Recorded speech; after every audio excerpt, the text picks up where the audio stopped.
तमपराजितम् धवलं जयदानां च वन्दे तमपराजितम्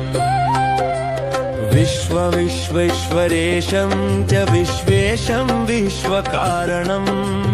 विश्वेश्वरेशं च विश्वेशं विश्वकारणम्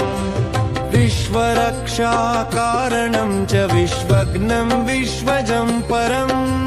विश्वरक्षाकारणं च विश्वज्ञं विश्वजं परम् फलबीजं फलधारं फलं च तत्फलफलम् फलबीजं फलधारं फलं च तत्फलप्रदम्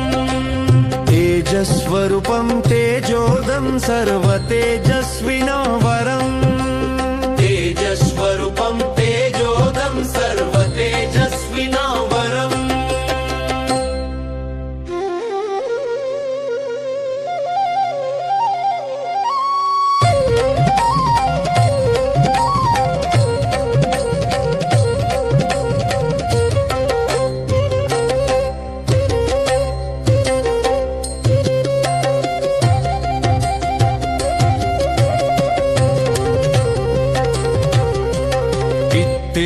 मुक्त्वा तन्नत्वा रत्नसिंहासने वरे इत्येवमुक्त्वा तन्नत्वा रत्नसिंहासने वरे नारायणं च सम्भाष्य उवास सतदास्गया नारायणं च सम्भाष्य उवास सतदास्गया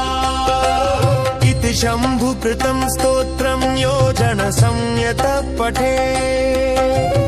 इति शम्भुकृतं स्तोत्रं योजनसंयतः पठे सर्वसिद्धिर्भवेत् तस्य विजयं च पदे पदे सर्वसिद्धिर्भवेत्